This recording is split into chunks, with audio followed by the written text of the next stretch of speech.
Bueno, precisamente para darnos un panorama de esta situación, esta mañana nos acompaña en 21 Noticias Luis Eduardo Velázquez, él es secretario de la Asociación Periodismo Nación MX. ¿Cómo estás, Luis Eduardo? Muchas gracias por acompañarnos. Muy bien, muchas gracias, Alejandra. Gracias por abrir estos espacios, sobre todo para hablar de temas tan importantes. Así es, hoy es el Día Mundial de la Libertad de Prensa y hay que decirlo, se da en un entorno complicado, principalmente en nuestro país. México se encuentra como el primer país en donde se cometen crímenes contra periodistas, países de los que no están en conflictos bélicos. Es decir, los primeros lugares los ocupan Afganistán, Siria, aquellos países que sí están en medio de conflictos bélicos. Situación grave. Es correcto, es una situación muy grave. Además, a partir de este sexenio ya van 6 comunicadores. Ayer asesinaron otro comunicador en Oaxaca de una radio comunitaria, entonces la cifra va creciendo.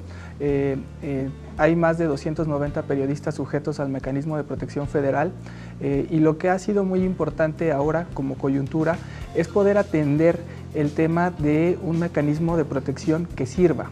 Actualmente hay un mecanismo que sí ha estado resguardando algunas vidas, pero en muchos casos se ha probado su ineficacia porque hay periodistas que estaban sujetos al mecanismo y aún así perdieron la vida.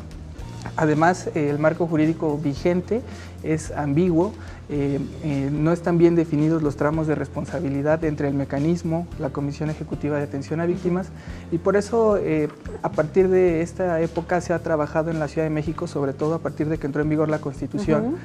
Ahí se lograron conquistar derechos de periodistas.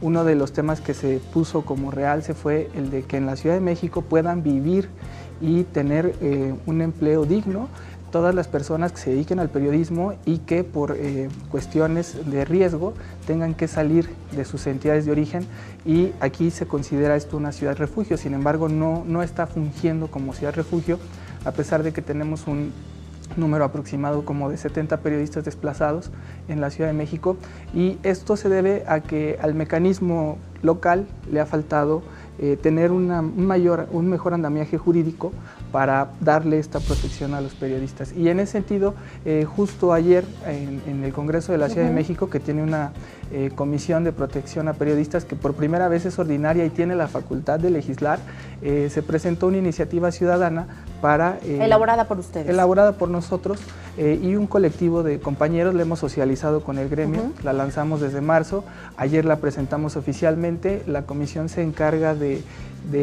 meterle en esta ruta de debate que hay para reglamentar los derechos de periodistas en la Constitución, y lo que esta iniciativa plantea en un principio, y creo que es lo más importante, es dotar de autonomía al mecanismo, porque hoy por hoy depende del Ejecutivo y eso es una de sus deficiencias. ¿Qué cambiaría con esta autonomía? Pues cambiaría que existiría un órgano realmente garante. Lo que hoy no hay es un órgano que garantice que se está protegiendo de manera correcta a los periodistas. Entonces, por eso se pide tener autonomía, además de que los periodistas confían más en un órgano que es autónomo que en uno del Ejecutivo, porque muchas veces quien es el agresor viene del poder público. Entonces, esa es como una de las necesidades importantes. Y la otra que se tiene que contemplar es definir bien los tramos de responsabilidad, aprovechando que en la Ciudad de México ya va a existir la Comisión de Atención a Víctimas, que no la había, y además algo que es muy importante contemplar es la reparación del daño. Actualmente el mecanismo no hace nada en materia de reparación del daño, y mucho menos en temas como la desvictimización, que implica que el periodista pueda regresar a su actividad profesional y se le repare el daño, no solo con el lucro cesante, que eso implica todo lo que perdió al momento de ser amenazado y perder su trabajo, que es lo que le pasa a los periodistas, sino que pueda recuperar su estabilidad laboral y la autoridad, en este caso, se preocupe por esos hechos victimizantes no se vuelvan a repetir. Entonces, eso es mucha tarea preventiva.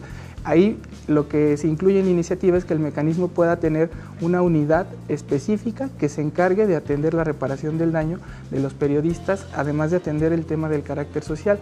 Y otro punto muy importante es que pide que quienes estén sujetos al mecanismo, de manera automática, se puedan considerar víctimas, ya que se les está violando su derecho humano a la libertad de expresión. Luis Eduardo, el tema de la libertad de prensa ha sido un tema abordado en múltiples ocasiones por el presidente de la República. Él ha anunciado que no habrá censura, que hay libertad de expresión. ¿Cómo califican ustedes desde Periodismo Nación MX el tema de la censura y la libertad de expresión? Todos tenemos derecho tanto a informar, pero también a ser informados. ¿Cuál es la situación respecto a esto? ¿Realmente los medios de comunicación nos informan de una manera parcial, sin censura? ¿Es real lo que dice el presidente?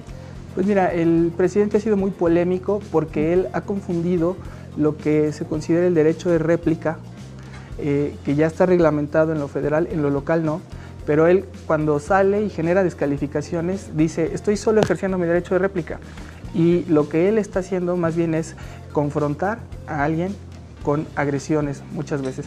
Eso es lamentable porque la misma ley de protección a periodistas a nivel federal establece que las autoridades deben de promover y reconocer la labor de los defensores de derechos humanos y de los periodistas, y eso implica no faltarles al respeto. Cuando ya caemos en un asunto de agresión y viene por parte de una autoridad, estamos generando un clima de censura previa, porque también sabemos que hay muchos compañeros que cubren la conferencia y que ya se sienten intimidados, y además esa frase que mandó de sean prudentes, yo no soy, pero ¿cabe la prudencia gente, en el periodismo?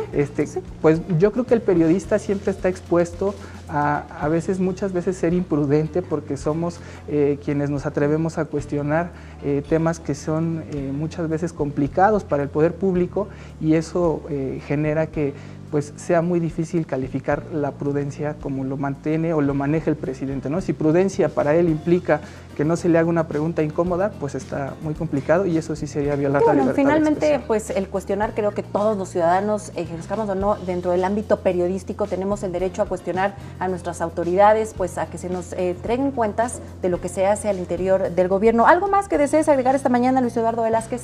Pues que agradecerles mucho y que estén pendientes de esta agenda que se va a llevar en la Asamblea Legislativa para que se hagan realidad los derechos de periodistas, que queden contemplados y que no se entienda como una prerrogativa para el gremio, sino es una lucha por los derechos de la Ciudad de México, los derechos fundamentales, y sobre todo para garantizar el derecho a la información de la sociedad, que se nos corresponde a todos. Mientras la sociedad esté bien informada, claro, esta democracia va a estar consolidada. Podemos decir que estamos en una democracia moderna y pues vamos a ganar todos. El periodismo es uno de los pilares de cualquier democracia. Así y si no lo tenemos bien protegido y garantizado para todos los que hacemos esta importante labor, pues la democracia va en picada. Pues muy importante, muy interesante tu mensaje. Muchísimas gracias, Luis Eduardo Velázquez, secretario de la Asociación Periodismo Nación MX. Gracias por acompañarnos. Muchas gracias a ustedes.